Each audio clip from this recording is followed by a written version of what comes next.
वेगवान आढावा। सुशीला कार्कींकडे नेपाळच्या पंतप्रधानपदाची जबाबदारी देण्यात आलेली आहे। नेपाळमध्ये हिंसाचाराच्या घटनेनंतर सत्तांतर झालंय।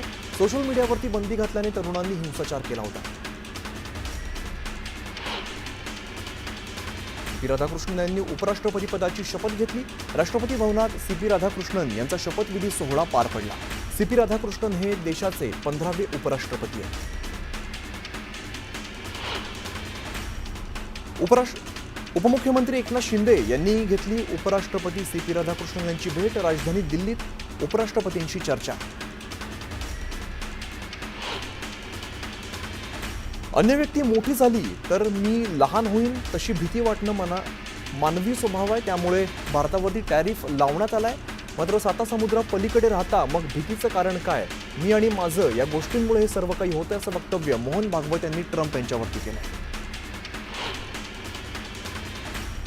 E20 मिश्रणाविरुद्धची सोशल मीडिया मोहीम ही राजकीयदृष्ट्या मला लक्ष्य करण्यासाठी पैसे देऊन केलेली मोहीम असल्याचा गंभीर आरोप रस्ते व वाहतूक मंत्री नितीन गडकरींनी केला। सोशल मीडियावरती जी मोहीम चालवण्यात आली त्यात काही तथ्य नाही असंही गडकरींनी सांगितलं।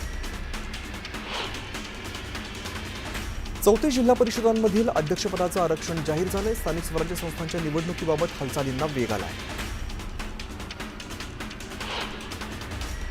मुंबईत प्रभादेवी सर्कलच्या सुशोभीकरणावरून राडा झाला। प्रभादेवीत ठाकरे आणि शिंदेचे कार्यकर्ते भिडले। सर्कलवरती दोन्ही गटांच्या कार्यकर्त्यांमध्ये वाद झाला। बिहारमध्ये काँग्रेसने सोशल मीडियावरती नरेंद्र मोदींच्या मातोश्रींचा AI निर्मित व्हिडिओ पोस्ट केलाय, त्यामुळे भाजपाने आंदोलन करत याचा निषेध केलाय। दरम्यान भाजप कार्यकर्त्यांनी जोरदार घोषणाबाजी केली। बीड जिल्ह्यात आतापर्यंत 22,515 कुणबी नोंदी सापडल्याची माहिती समोर आली आहे, तर 1,66,327 कुणबी प्रमाणपत्रांचं वाटप करण्यात आलं। धुळ्यात अखिल भारतीय महात्मा फुले समता परिषदेने आंदोलन केलंय। मराठा समाजासाठी काढलेला शासन निर्णय रद्द करण्याची मागणी करण्यात आली। ओबीसीतून आरक्षण न देण्याचीही मागणी करण्यात आली। यावल तहसील कार्यालयासमोर ओबीसी समाजाने आंदोलन केलं। मराठा समाजासाठी काढलेला GR तातडीने रद्द करण्याची मागणी यात करण्यात आली। GR रद्द न केल्यास ओबीसी समाज तीव्र आंदोलन करणार असा इशाराही दिलाय। हिंगोलीमध्ये बंजारा समाजाने उपोषण केलंय। एसटी प्रवर्गातून बंजारा समाजाला आरक्षण देण्याची मागणी करण्यात आली। दरम्यान बंजारा समाजाच्या तरुणांनी रॅली सुद्धा काढली होती।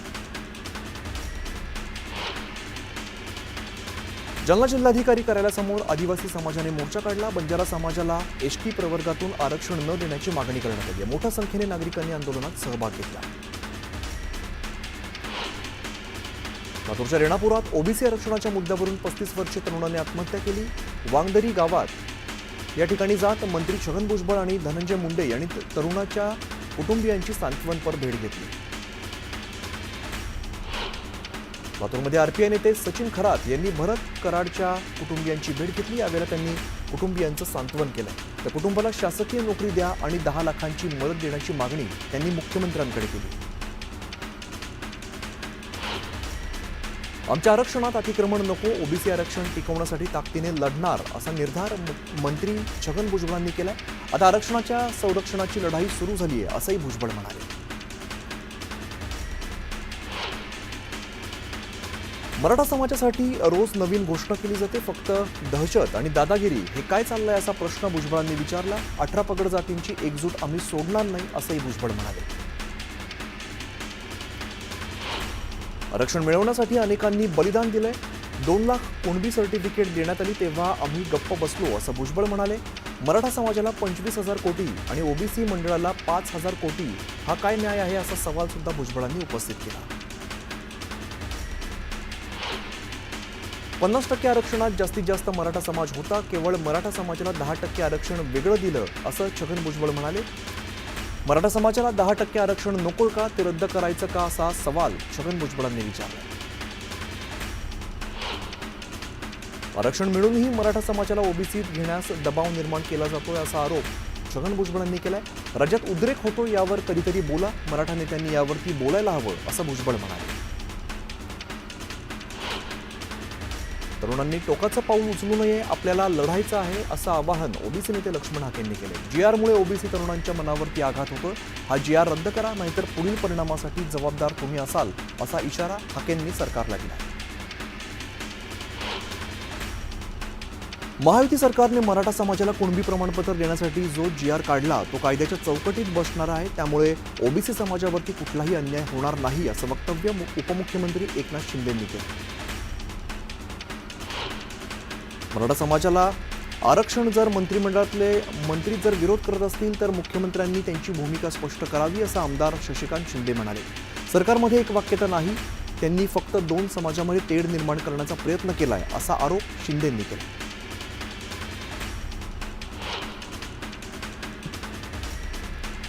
बंजारा समाजाच्या एसटी प्रवर्गातील समावेशाच्या मागणीसाठी आता राष्ट्रवादी काँग्रेसचे आमदार धनंजय मुंडे यांनी पाठिंबा दिला. याबाबतचं पत्र आमदार धनंजय मुंडे यांनी फडणवीसांना पाठवलंय. मराठवाड्यातील बंजारा समाजाला हैदराबाद स्टेटनुसार जमाती प्रवर्ग आरक्षणाचा दर्जा द्यावा अशी मागणी त्यात करण्यात आली. सोयगावमध्ये वन्यजीव प्रेमींनी मोर्चा काढलाय. अजगराची हत्या करणाऱ्यांवरती कठोर कारवाई करण्याची मागणी करण्यात आली. दरम्यान तहसीलदारांना निवेदनही देण्यात आलं. वर्धा जिल्ह्यात मुसळधार पावसानं हजेरी लावली, त्यामुळे यशोदा नदीला पूर आलाय. पुरामुळे वर्धा राळेगाव मार्गावरील वाहतूक विस्कळीत झाली आहे, तर अनेक घरांमध्ये पाणी शिरल्यामुळे जनजीवन विस्कळीत झालं. चंद्रपूर जिल्ह्यात मुसळधार पावसाने हजेरी लावली. सततच्या पावसामुळे वरोरा चिमूर तालुक्यातील ग्रामीण भागात अनेक मार्ग बंद झाले. दरम्यान दुकानांमध्ये पाणी शिरल्यामुळे व्यापाऱ्यांचंही मोठं नुकसान झालं. परभणी जिल्ह्यात पुन्हा पावसाने हजेरी लावली, त्यामुळे मूग पिकाचं नुकसान होण्याची शक्यता आहे. दरम्यान शेतकरी चिंतेत सापडला. सर्व आरोपांना कायदेशीर भाषेत उत्तर देणार असल्याचं वक्तव्य खासदार धैर्यशील मोहिते पाटलांनी केलं. वाल्मी कराडची उपमा दिल्यानंतर त्यांनी ही प्रतिक्रिया दिली. छत्रपती संभाजीनगरच्या सारोळामध्ये अंजना नदीपात्रातून नागरिकांना जीवघेणा प्रवास करावा लागतोय. वारंवार पूल बनवण्याची मागणी केल्यावरही प्रशासनाने दुर्लक्ष केल्याचा आरोप करण्यात आला. वर्धा जिल्ह्यात सोयाबीन पिकावरती येलो मोझॅक रोगाचा प्रादुर्भाव झालाय, त्यामुळे पिकांचं मोठं नुकसान झाल्यामुळे शेतकरी चिंतेत सापडला. तातडीने नुकसान भरपाई देण्याची मागणी करण्यात आली. जळगावच्या पाचोरा तालुक्यात हवामान बदलामुळे मोसंबींचं मोठं नुकसान झालंय, त्यामुळे मोसंबी उत्पादक शेतकरी आता चिंतेत सापडलाय. प्रशासनाने पंचनामे करत नुकसान भरपाई देण्याची मागणी शेतकऱ्यांनी केली.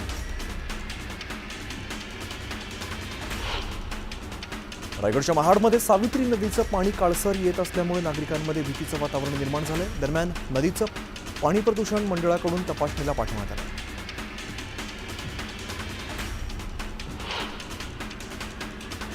नांदेडच्या कंधार तालुक्यात जोरदार पावसाने हजेरी लावली. दमदार पावसामुळे शेती पिकांचं मोठं नुकसान झालंय. दरम्यान शेतकऱ्यांनी आंदोलनातून नुकसान भरपाई देण्याची मागणी केली आहे. चंद्रपूर जिल्ह्यात यंदा अतिवृष्टीमुळे शेतकऱ्यांचं मोठं नुकसान झालंय. जिल्ह्यामध्ये वर्धा, वैनगंगा आणि इतर नद्यांच्या पुरामुळे शेतीचं मोठं नुकसान झालंय. दरम्यान पंचनामे करून तातडीने नुकसान भरपाई देण्याची मागणी नागरिकांनी केली. परभणीच्या रामनगर तांडामध्ये चाकूचा धाक दाखवत 12 वर्षीय मुलीवरती अत्याचार करण्यात आला. या प्रकरणात बंजारा समाजाने कठोर कारवाई करण्याची मागणी केली. सोलापूरमध्ये काँग्रेस खासदार प्रणिती शिंदे पालिकेच्या अधिकाऱ्यांना त्यांनी धारेवरती धरलं. 40 कोटी रुपयांच्या कामाचा आढावा घेताना प्रणिती शिंदेंनी अधिकाऱ्यांना खडसावलं.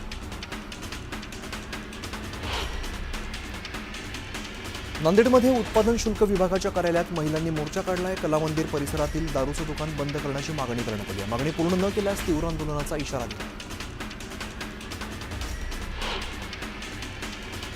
गोंदिया जिल्हाधिकारी कार्यालयात जिल्हा नियोजन भवनाच्या नवीन इमारतीचं उद्घाटन करण्यात आलं. पालकमंत्री बाबासाहेब पाटील यांच्या हस्ते उद्घाटन पार पडलं. यासाठी 7 कोटी रुपयांचा निधी खर्च करण्यात आला. रायगडच्या रोहा शहरात डॉक्टर C.D. देशमुख सभागृहाची निर्मिती करण्यात आली. उपमुख्यमंत्री अजित पवारांच्या हस्ते सभागृहाचं उद्घाटन होणार आहे. मंत्री भरत गोगावलेंचं नाव निमंत्रण पत्रिकेतून वगळल्यामुळे चर्चांना उधाण आलं.